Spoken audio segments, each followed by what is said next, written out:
Social media is terrorizing democracy. These platforms have damaged our trust, degraded our belief in institutions, and eradicated our shared stories. They are undermining the principles that raised America to the heights of civilization. Today's guest recently tackled this in a new way with reality. It was reality-based, an in-depth feature story for The Atlantic. It was titled After Babel: Why the Past 10 Years of American Life Have Been Uniquely Stupid. In it, he uses the biblical story of the Tower of Babel as a metaphor for the fractured country we now inhabit. He argues that we live in a post-Babel era and that social media is largely causing our collapse. He's a social psychologist and a professor at the New York University. He studies emotion, morality, and politics. In his 2008 TED Talk about the moral roots of liberals and conservatives, after that went wild, he turned that TED Talk into a book called The Righteous Mind, which examines how politics and religion divide good people. That book was so insightful, I made it required reading for my entire Blaze Media team. In 2018, he also co-authored the national bestseller, The Coddling of the American Mind, a smart, common-sense book about the major social distortions that are ruining college campuses and creating a generation of dysfunctional Americans. He is a reasonable man, and he has become kind of a dinosaur in a way. I mean, he's not that he's old. It's just nobody says these things anymore. And he is troubled by the growing inability of Americans to live, work, and cooperate across party lines. To fight against this trend, he founded the Heterodox Academy, a nonpartisan nonprofit devoted to protecting diversity of thought on college campuses. What a concept. The idea that great minds don't always think alike, which I think should be the tagline of this podcast. Today, welcome my guest, Jonathan Haidt. You might have heard this about me, but in case you haven't, I'm a doctor, man. That means before I come on the air for this program every day, I'm busy doing doctor stuff, you know. I'm rushing patients in from stuff that they were doing, you know, shouting, bring me a scalpel or a sharp steak knife, you know, stuff like that. Save a lot of lives in my day's work. That's why I'm happy that I use Sweatblock. Here's how it works. You apply Sweatblock wipes at night that will literally protect you from embarrassing and uncomfortable sweat for days. Sweatblock was developed by another doctor, a Harvard doctor, who was tired of doing presentations with the old sweat tacos under his arms. His problem became your solution. Now, if you're like me, you might not suffer from excessive sweating, flop sweat. But when the lights are on and the stage lights and this doctor starts to perform his surgery, sometimes the faucets turn on. Sweatblock, a lifesaver for every pitch-giving, hard-working, date-going, average person out there. You can use the wipes, which are extra intense, should be used by all teenagers, or you can just get the stick. It's regular. You put it on every day. It's the best I've ever tried. Get it today for 20% off. Sweatblock.com, promo code Beck, or on Amazon.com.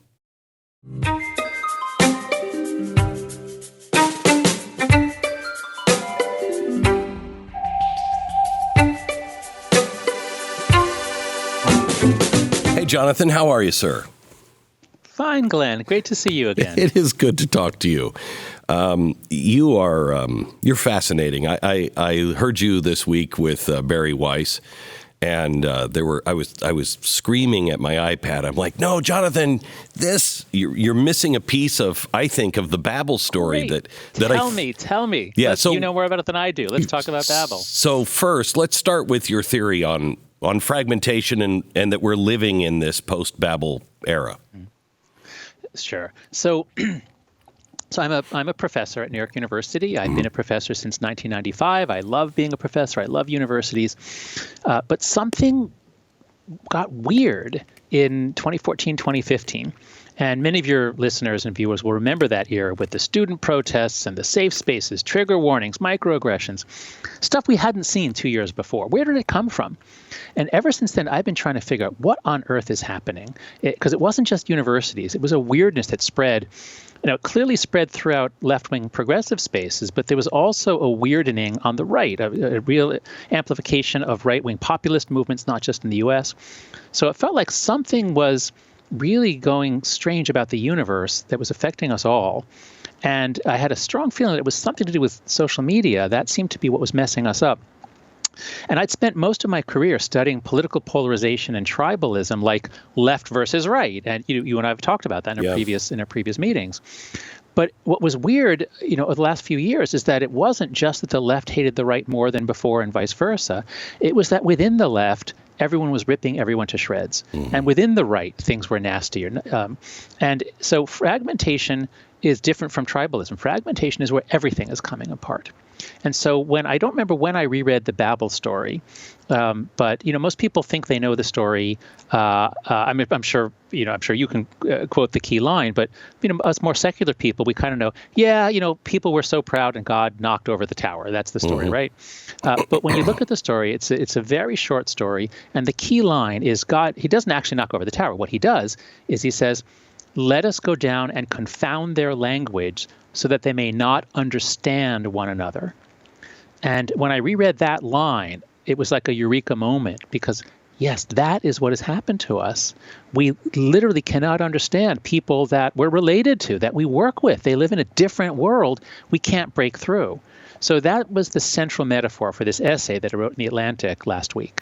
So I love it, and I think it's great, but the Tower of Babel story has bothered me for a long time, and I keep feeling like it plays a real role here. There's something to this story. So when I heard you say that, I'm like, yes. However, if I may add a couple of things, because I want to talk to you about how these might change your thinking, if at all. The part of that story that bothered me the first time was when Nebuchadnezzar, the leader, says, let's build a tower to reach the sky. Mm-hmm. He doesn't say that. He says, let us make bricks and build the tower to reach the sky. And I have a rabbi friend, and I said, Rabbi, I've never heard a politician say that. Hey, let's raise some taxes, and we're going to do these things, and then we're going to have this great tower. They always talk about the tower. They don't talk about this. Yeah, that's right. He said, because the oral tradition means bricks is equal to slaves. Whenever the Bible talks about stones, each are unique. And you build a stone wall, you put stones together. And that means the uniqueness of people coming together and building something, okay? Bricks, they're all the same. So he said that it is the elite saying, look, these people are all interchangeable. If we just make sure, if we treat them like bricks, treat them like slaves, or they're all the same, we can do anything. We can build this tower to the sky. So he then also said that in the oral tradition, there are three faces of God that you always see. And it's important to know which one is talking. And this one is the merciful God. If they can do this, they can do anything. Let's confuse the language. Now, I've always looked at this story and thought, our language is ones and zeros. And with where we're going, I hope that God would come down before we destroy ourselves and confuse our ones and zeros. But I was fascinated with your telling of it. But does that information at all change the Tower of Babel's insight for you? Let me just get this straight. What you're saying is that there's a reading of the story where God does this to help us. Yes. That it's a good thing that he destroys the tower. Yes. He's trying to, I mean, in a really butchered sort of way here, he's trying to say authoritarianism, where everybody is exactly the same and the leadership just, you're dead, move on. that has to be destroyed, because if it's done like they were doing it then, these men can do anything. Right. That's interesting. The idea that it was done for our benefit or as a way to stop us from being too proud.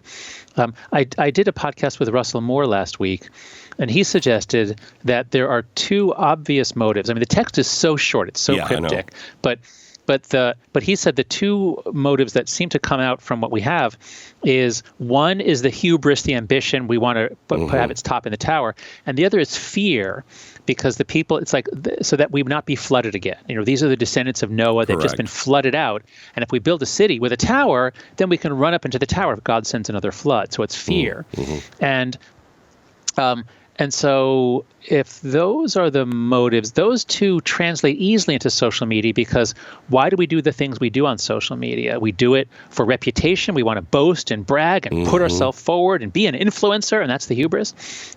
And we do it, we attack people out of fear. We think they're going to destroy our way of life, and we want to come together and attack them in this petty, degrading sort of way. But your interpretation, or your rabbi's friend interpretation, is very interesting about the individualism and the interchangeability, and the bricks when it comes to social media. That's what it's doing to all of us. It is demanding that everybody toe this line and say these things, or they'll destroy you. Well, now hold on a second. Here's the weird thing about social media. It's not demanding that all people, 100% of people, say this thing. It's demanding that the people that I can influence in my domain or bubble must say this thing. So the language policing is not necessarily enforced. It's not as though progressives and universities are saying you and your churches must use this language. They're mostly harassing moderates on the left. They're mostly harassing people who are in their institutions. And this is one of the central ideas. I would beg to differ that it's mostly. I would say it's pretty fair on our side too. Yeah. Okay. But the key thing I wanted to get across in the article is that, of course, we've always had conflict. We've had a culture war, left-right culture war for a long time. But what changed about social media is that it wasn't so bad. You put up pictures of your family, your dog, whatever. It's when it's between 2009 and 2012, the dynamics of the platforms change, and it's not about sharing photos with your friends. It's now about commenting on things that people said, and the retweet and the quote tweets. It's much more about, so the metaphor I use is, it's as though everyone got a little dart gun. And Twitter in particular, that's the worst of them. It's like everyone has a little dart gun, and you can shoot as many darts as you want at anyone you want, and there's no accountability, no due process. Say anything you want. And most people are nice. Most people don't want to destroy anybody, but that there are four groups of people who took up those dart guns with great enthusiasm. And I think they're mostly on the far left, the far right, trolls, that is individuals, mostly men, who are just jerks and just like to harass people. And then Russian intelligence agents who really used it skillfully beginning in 2014 to make us hate each other. And they messed with people on the left and the right to increase hate. So and at least very that's my open argument about it, honestly. I mean, it's been crazy how, I don't know if you know Alexander Dugin, but he was you should look into him. Write this down. Alexander Dugin is a guy you should study, because his influence with Putin has been significant in the past, but he is also somebody who has got his fingers into the far right and is posing as a small t traditionalist, but he is a capital T traditionalist. He's a dangerous man. The guy looks like Rasputin. I can't believe this. I know. He looks like, God. You will love your journey on him. I think he's one of the most dangerous men in the world. Okay, thanks for giving me another rabbit hole to go down. But Putin's philosopher. This is uncanny. Oh yeah. Wow. Yeah, he's the guy who really developed the Ukraine strategy for Croatia. Wow. He is very dangerous, very, very dangerous. Yeah. My doctor said to me, Glenn, you got to get to the gym every day. And I have. And I went back to my doctor, and he said, you haven't lost a pound. And I said, I'm going to the gym every day. He said, are you actually using? And I said, you didn't say that, okay? But I'm there, and I'm sitting there in that gym, and I'm eating, Built Bars, which are healthy. Might be eating too many of them, but they are like candy bars. They are so great, full of protein, have about 130 calories each. I just thought that meant for the box. 130 calories, 4 grams of sugar, 4 grams of net carbs, 17 grams of protein. Now, my doctor says if you mix that protein with lifting stuff, it builds muscles. I don't know. He's a doctor. So am I. I'm not sure that's true. But anyway, they taste great, and they're friendly to your waistline. Even if you're not big on working out, like me, you should try it. It's great. Really, really great. It's built.com. Use the promo code BECK15, get 15% off your order. Use the promo code BECK15 for 15% off at built.com. We are divided. We are at this place where we can't understand each other. And Jonathan, I think you know me well enough to know that I may screw things up a lot, but I am actually trying to do the right thing. Mm-hmm. I have tried. Yes. I have tried. Yeah, you've changed your mind. You've made apologies when you were wrong. So yes, I mean that's why I'm happy to be here talking with you. Right, but I've tried to use, your tips and your language and the way to reach out. There are very few people, and especially now, it's getting much worse. Mm-hmm. There is no reconciliation on the horizon. And quite honestly, I don't know how to answer that. I mean, in a Martin Luther King way, you have to reconcile, because if you don't, there's no winner. There's a winner and a loser, and we can't have that. So we have to reconcile. But people are at the point where I can't live next to you if you really believe that there is no freedom of speech or difference of opinion, and I have to toe that line. That's right. I can't do it. In fact, Glenn, let me ask you something. Did you used to live in New Canaan, Connecticut? Yeah, I did. Because I believe, did you live near Ponus Ridge Road? I lived on it, yeah. On it, that's right. Yeah, because my sister and brother-in-law lived there. They lived there while you were there, and really? I think they said that. Did you leave because people were just nasty to you and harassing? And was that part of why you left? Yeah. So that's what's happening. Is that the culture war has spilled out into all channels, and this was even before it was under Trump. It became much more common for people to harass people in a restaurant. You're in the Trump administration. I'm not going to let you have your meal in peace. But I guess they were doing that to you even long before then. So yes, we ultimately will need to reconcile, and it seems as though we're very far from that. But let me make this distinction that. We can either look at individual Americans and we can think about what the average person wants, or we can talk about what we're like, or we can look at our public life, which is not a reflection of the average American. It's a reflection of various dynamics and pressures and incentives. And what I have always found in all of my research on morality is that most people are very reasonable, nice. If you talk to them in private, they're polite. And they become jerks. They become not nice when they're performing in front of others. And so when you put them in the wrong sort of form. So think about it this way. Technology allows us to connect. People have always wanted to connect. It was amazing when humans got roads and the postal service and telephone and email. These things all let us connect. But the social media platforms, that's what I'm focused on. This is not about the internet or technology. This is about a few platforms that use a particular business model in which users are not the customers, they're the product, and they are supposed to perform to get other people to watch. And so if you can imagine technology making it possible for us to have all these conversations, but all of a sudden we discover, I'm not talking to you privately over Facebook or Twitter or anything else. We're actually performing in the center of the Roman Colosseum. Yes. And the stands are full of people with their refreshments and their beer and their cheering. They want to see blood. They want to see a fight. And that's what changed in the 2010s. That's my argument in this Atlantic essay, that when social media changed and became much more about, they changed the architecture so things could go viral much more quickly with the retweet button, the like button, the share button, and people were much more incentivized to attack others, to be outrageous. That's when everything changed. We were polarized before 2009, but in the 2010s, it was as though everyone got a dart gun and they were encouraged, shoot, shoot, shoot. The more you shoot, the more points you'll get, the more followers you'll get. And that's when I believe our institutions, our groups became structurally stupid. This is not about individual Americans being stupid. We're not a stupid people. But our institutions became stupider in the 2010s because most of us are afraid to say anything. We're afraid to challenge the orthodoxy. And that's what makes any group stupid. You know, when I was at Fox, people said that, I was just saying things for ratings, et cetera, et cetera.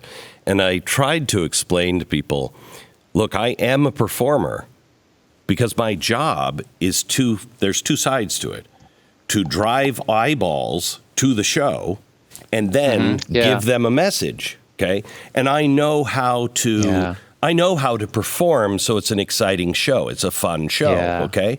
Yeah, you're right. It's always been fun to listen to you, even when I intensely disliked you politically back when I was younger. But I got to give you credit. It's a lot more. It was fun to listen to you. Right. So I know that, but I have worked a long time to get there, and I know there are some people, and it almost happened to me, where you get to a place to maybe your ratings are starting to go down or your whatever, and you know how to manipulate it, and you lose your soul once you do. But in 2010, what happened was I used to have an audience. Now my audience has an audience.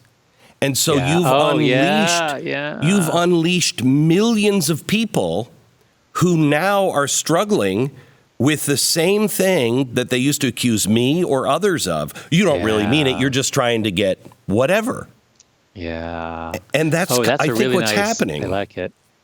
Yes, it is. So let me introduce a psychology principle here that I think will expand on your metaphor, your insight. So, many of your listeners are parents, and we all know how hard it is to change our kids. And my wife and I have tried to get our daughter to make her bed, and it's impossible. And finally, my wife just gave up, and she makes the bed. It's very hard to change your kids.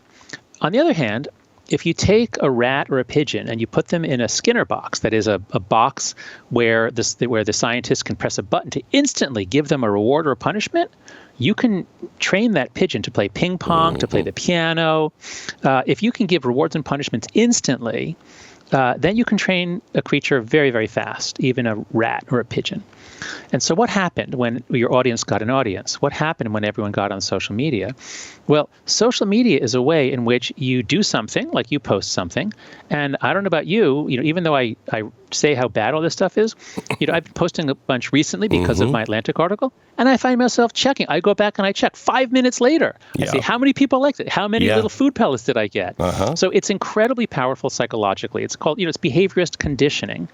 And so in the old days of mass media, where you were the performer, you had a big audience. It wasn't like that. There was all kinds of interesting psychology, and they shape you. But that's part of what changed in the 2010s is suddenly all of us are in this little Skinner box, our account on Facebook or Twitter or Instagram, and strangers are reinforcing us or punishing us. And guess what? A lot of us get trained to do weird things. And that's part of the story of why everything went crazy in the 2010s. So I know that you really believe in the moral foundations of a society, and they are all crumbling. And, it's happened before. There's been two great awakenings, one in the 1750s and 60s, one in the 1840s and 50s. And they have been led outside of the church because the church is just like everything else. It'll just go corrupt and it'll worry about its standing and its power and everything else. So usually it starts from outside where people are like, hey, this is wrong. And the churches usually start to attack those people, but it changed. Martin Luther King did the same thing. we are hopefully headed towards a new awakening, but we are so close to losing all of our moral foundations. I feel like we are really at the edge. Yes, I think that's true. But let's go into that in a little more detail. So I'm a psychologist who's very interested in both evolution and anthropology. Evolution tells us how we're all the same, how we're all members of Homo sapiens, we all have human nature. Anthropology tells us a lot about how we're different, how we have different norms and practices in different societies. And humans evolved to live in small groups with lots of small gods and worshiping them, with animistic practices and campfires and rhythmic music. And there's a sort of a default or normal human pattern of spirituality and religion. But after agriculture and the agricultural revolution and surpluses, we began living in much larger societies. So that's just about 7 to 10,000 years ago, or 5 to 10,000 years ago, we began living in larger societies. And so the question is, how does a society hold itself together rather than splitting apart? Because we didn't evolve to live in large groups. But over time, we've evolved cultural institutions, and religion is the preeminent one. So again, I'm coming at this from the point of view, I'm Sure. a Jewish atheist. I'm raised Jewish. I'm a scientist. I'm an atheist, but I have a lot of respect for religion, which I think is why I get invited to speak at Christian schools, because people are very tolerant about what I believe, as long as I don't show contempt for them, which I don't, when some researchers do, unfortunately. But that used to be what united us. We could disagree, but still listen to each other and be decent to each other. That's right, because what you need as a human society grows, you have to look at what are the forces holding us together and what are the forces splitting us apart. And traditionally, religion and common language and a sense of shared blood. We're all descended from the same ancestor. So Jews, Abraham. We're all the descendants of Abraham. So these are the techniques. These are the psychologically powerful things that hold a society together. And as you get more diversity, for example, now diversity brings many benefits for creativity, for trade, economics, but cultural diversity, religious diversity, and linguistic diversity, those are like centrifugal forces that pull things out, and you have to have other forces pulling things in. So you said the moral foundations are crumbling. I would translate that into a social science language more like there are binding forces and there are dividing forces. And in the post-World War II world, boy, those binding forces were really strong. We just fought a war against fascism, and then when we pivot into the Cold War, we had enemies, we had life or death struggles, we had one dominant culture. It was the WASP culture, which was actually pretty tolerant. My grandparents, Jewish immigrants from Poland and Russia, they were allowed to come, to be themselves, they assimilated, their kids became Americans. So there was a lot of things pulling us together with a sense of commonality. Part of what is crumbling is the sense that we have a shared story, the sense that we have anything that holds us together, the sense that our founding institutions are good. Every culture, or many cultures, worship their ancestors, and part of the American religion is you worship the founding fathers, the Constitution, the Declaration of Independence. We have our holy documents. That's all fading away. There's less respect, less trust. So the things that hold us together are what are loosening, and social media has just accelerated that to an extraordinary degree. Anyway, that was a bit scattered, but yes, I do want to encourage your listeners to think about the things that have been holding us together and the things that are driving us apart. And right now, we're out of balance. Way out of balance. Throughout the whole world, the leading cause of death is abortion. In the U.S., murder has become a wholesale business since Roe versus Wade. We've killed over 63 million children. Nearly 25% of pregnant mothers, 25% don't choose life. The Ministry of Preborn and Blaze Media are proud to partner up to help rescue 50,000 babies from abortion in 2022. It's not as hard as you think. Preborn is the direct competition to Planned Parenthood. They are also the largest provider of free ultrasounds in the U.S., so they know when you let a woman see a baby, her baby, on ultrasound and hear the heartbeat, she is 80% more likely to choose life for her baby. Preborn partners with the clinics in the highest abortion rate cities and the regions across the country. And when the mother chooses life, they provide maternity and baby clothes, diapers, car seats, counseling, all of it, free of charge. Preborn has a passion to save unborn babies and their moms. Over the past 15 years, preborn centers have counseled over 450,000 women considering abortion. 188,000 babies have been saved. Will you help rescue the next baby? To donate, dial pound 250. Say keyword baby. That's pound 250, keyword baby, or go to preborn.com/Glenn. You know, you say we're in a PostBabble era.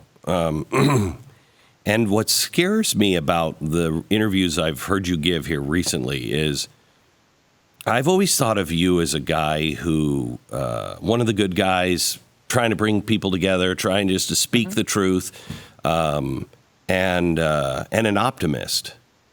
And I haven't heard, the screaming optimism from you lately. I mean, I think you said recently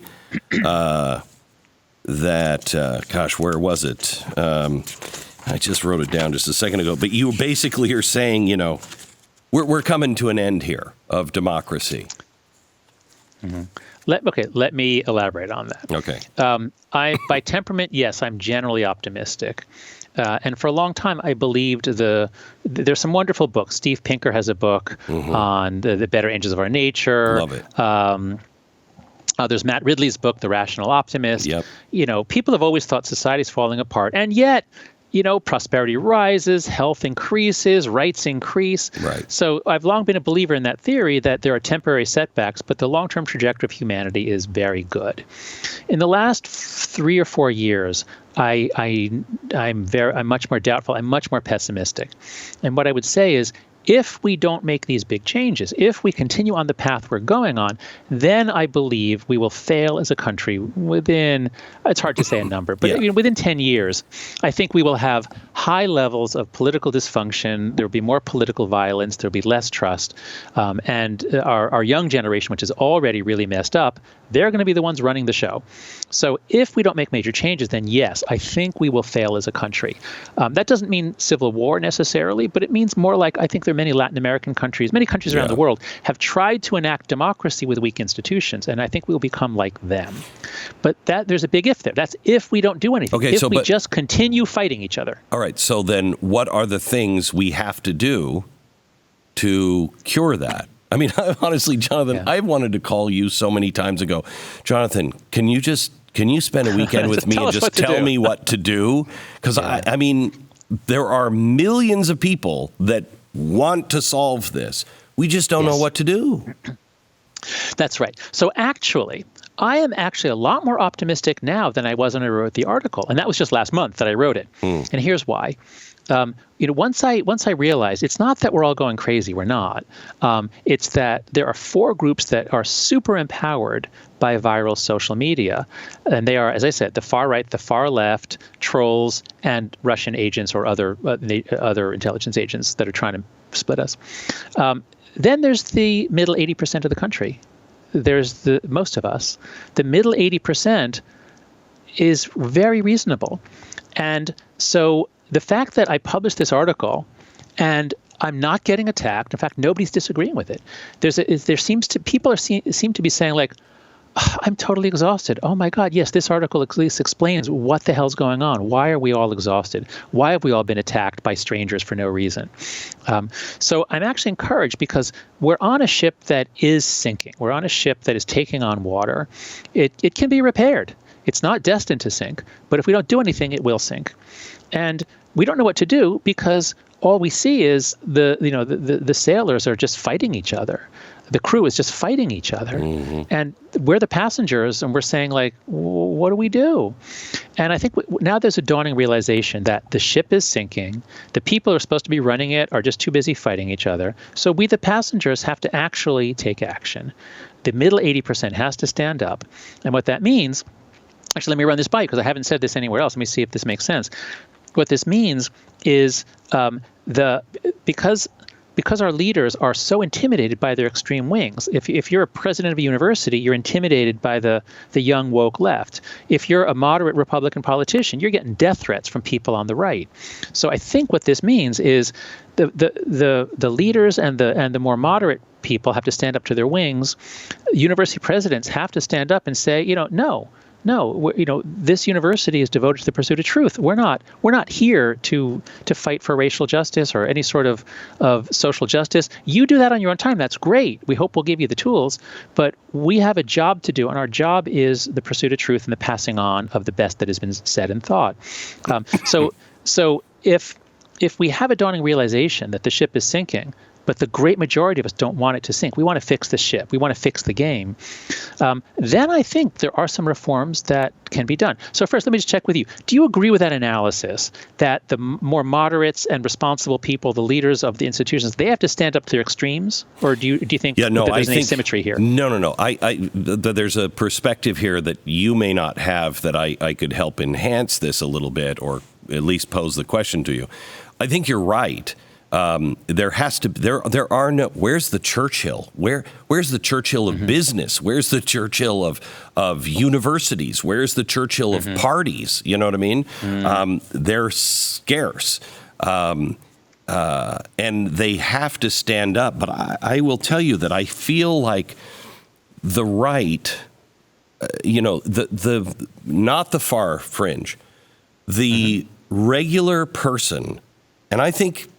I don't know, but I know when I go to my farming community, I talk to Democrats, and they're the same way that I am. Just can we not just live together? Okay. Yes. And that has to be led. But the people on the right feel like we have been cast as wanting to kill people because we disagreed, wanting to starve children to death. Yes. All of these things. We're racist, we're angry, we're white, all of this stuff. That until you start to see leadership, and I think you are one of these, Boghossian is one, others like this, Barry Weiss is one, where they stand up and go, you know what? I'm not a conservative, but this is nuts.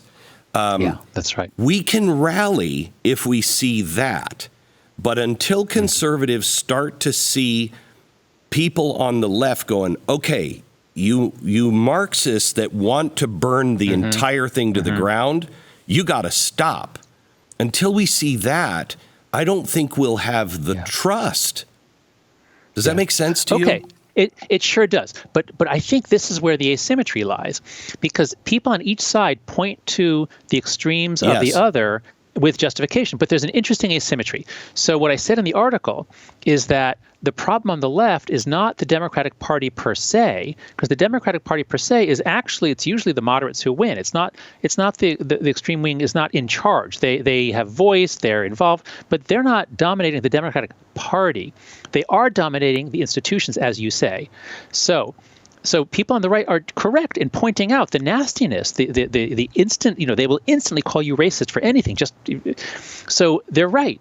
People on the right are correct in saying the things you said.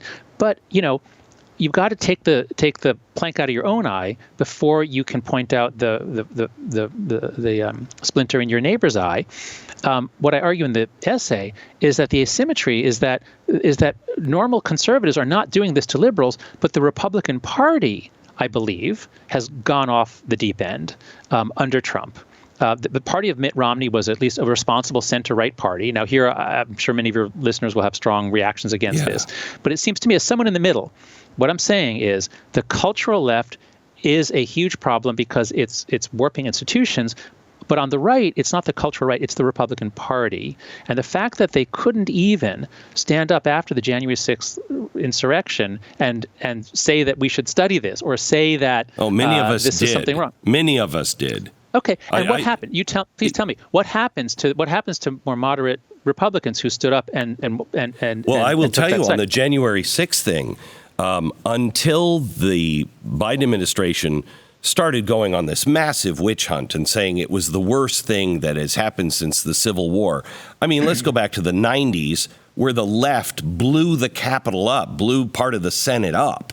It has happened before. And quite honestly, I was disgusted by it. And quite honestly, I was disgusted that the president, I was at home going, where's the president? Where's the president? Yeah. And then when he did something on the phone online, I was like, that's not what a president does. Most people that I know felt exactly the same way. Most, if not all, felt that way, that I know. However, once it became a tool, it stopped being about Donald Trump and started to be about the 90 million people that voted for him. You lost it. You know, it's just the left was like, what are you doing? You didn't go after the people who were burning cities, and you're going after this group that most of us don't relate to at all. Yeah. Okay, but so here we're going down the path of normal moral psychology, and you see this when in your kids. You know, if your kid does something wrong, the standard response is, well, but he did it. He does it too, or he did something else, and so everyone's complaints about the other side are legitimate, are justified, and the only way we're going to get out of that is by totally breaking out of that dynamic. So, but wait. So wait. Help me out with this part then, because you remember, I was not for Donald Trump when he ran the first time. Not for that's him. Right. Yeah, that's right. And took a bad beating for it, for his policies. Don't like the tweets and all of that crap that comes with it. It's really degrading for a president. Yes, really despicable. January 6th, yada, yada. Even though, I thought there was foul play, but I couldn't prove it. So nobody could prove it. I kept saying, if you got something, show it. If you don't, shut up. You don't have anything, right? So when you look at that, but I have learned what people see in Donald Trump is, you said at the very beginning of this that you started to see people rise up all around the world, the right and everything else. Yes. There's one thing that they have in common, because I've watched this as well. Hong Kong, France, Brexit, Canada, here in the United States, it's happening all over the world. And what they all have in common is they feel as though their government is not listening to them, and demeaning them and the things that they believe in. And so they will follow people who say, I listen to you. I listen to you. And that's right. That's what Donald Trump has in spades to the people who voted for him. They're like, at least somebody is valuing my opinion and my values. Yeah. No, I think you're right. I think that's a good analysis. I'm focused on the social media aspect, but there's an economic aspect here, which is what you just put your finger on, that the left used to be related to labor. It was the party of the working man. It was related, and the Republican Party used to be the party of, the rich country club business people.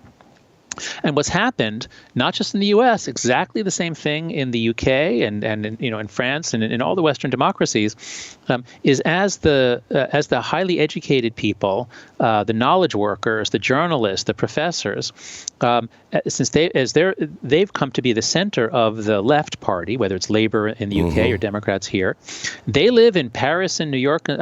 Paris, London, New York, San Francisco. They refer contemptuously to the flyover zone, flyover country.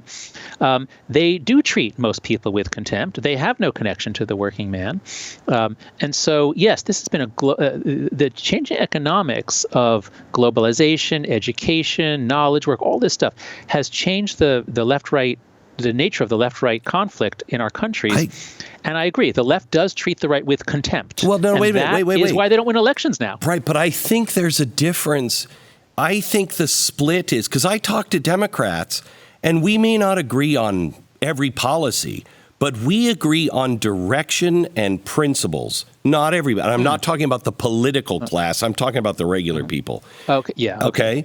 And when you really look at it, it's really becoming the ruling class all over the world. This group of elites that really look down their nose at everybody else.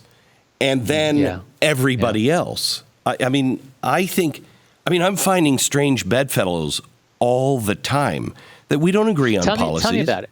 Okay, so how would you go about? Because I agree with you that there is this rise of the elites and bad elite. I mean, if you have good elites, and those are the ones that got us through World War II. That was Churchill. Yeah. If you have good elites with a sense of service, you need elites to run a country. And if we have this more meritocratic elite, where they feel they're elite because they did so well on the SAT that they got into the top schools. Correct. And then they got to the top schools.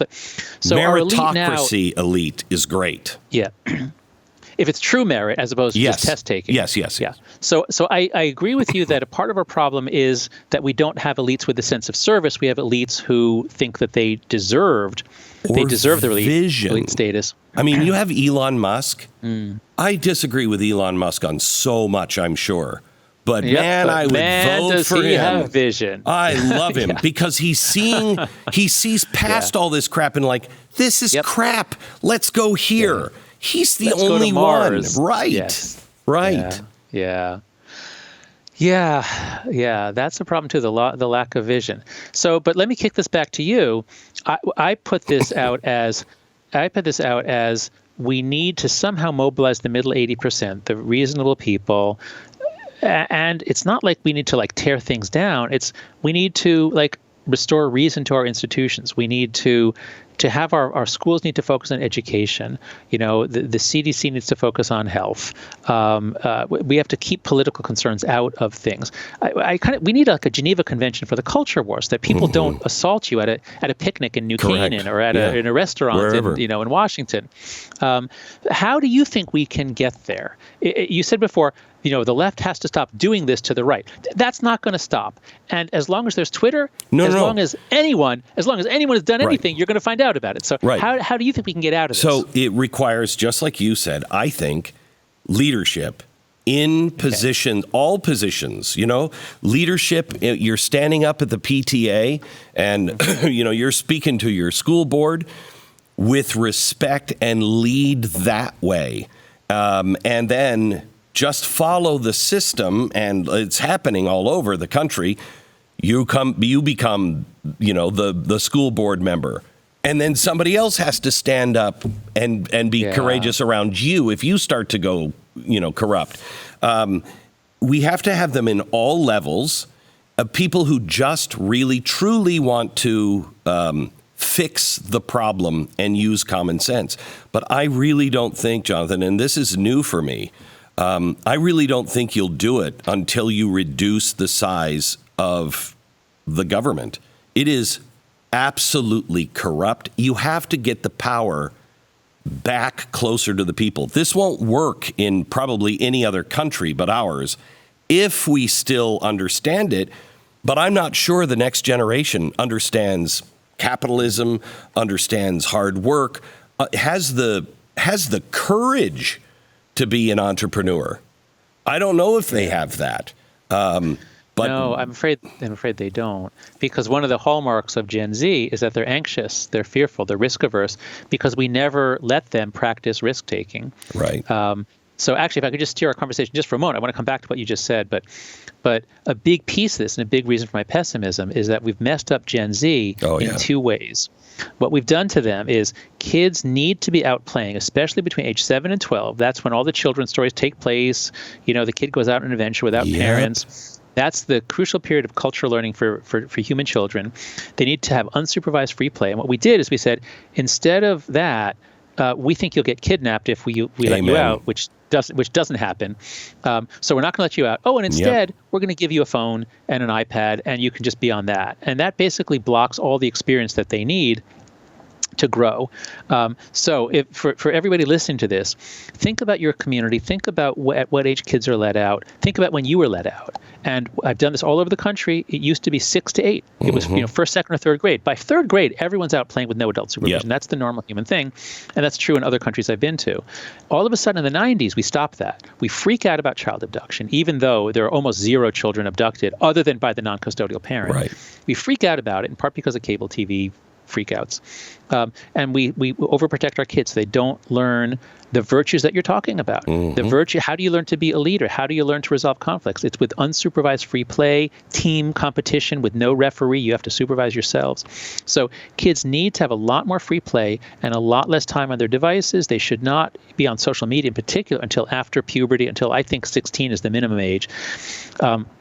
I'm not telling your listeners to just get your kid off right away because that could isolate them, but work in your community. This is the thing. Work on your community so that there's a place where kids play, or you and your friends, you and your kids' friends, families are all agree kids should be out or over at each other's homes playing outside. So we've got to change what we're doing to kids. More free play, less time on phones. I urge your listeners to go to letgrow.org. It's an organization I co-founded with Lenore Skenazy, who wrote the book Free Range Kids. So that's just a little. This is an area. Look, this is a totally nonpartisan issue. Yeah. This is one where we really can work together. And actually, 4 states have already passed laws legalizing outdoor play. Sounds like a crazy thing to say, but in most states, if your kid is caught playing outside, they could be taken. Child Protective Services can be called in. It's insane, completely insane. Yeah. So Colorado was the most recent one to pass a bill. Utah was the first. So wherever you are listening to this, go to letgrow.org and look at our page on legislation. Find out if your state has a reasonable childhood independence law, because we have to give our kids reasonable independence to develop those virtues that you're talking about, virtues that conservatives in particular are eloquent about: self-reliance, don't blame others, take responsibility, learn to share, work it out yourself. These are the things kids learn in play. So we have to do that. We have to keep them off social media till 16. And then the next generation will be a little more able to take risks. We've deprived them of the chance to learn how to calibrate risk. So anyway, that's just building off what you said about the importance of leaders who are willing to take reasonable risks. Jonathan, I know you've got a tight time schedule. So do I. I would love to do this again early and often. You are a rare mind and a rare voice in today's world. Okay. Well, thank you, Glenn. I love talking with you. I love the way you think about things. You'll change your position when you think the facts have changed, and it's just fun to talk to you. Yeah, so thanks for having me on again. Thank you. God bless.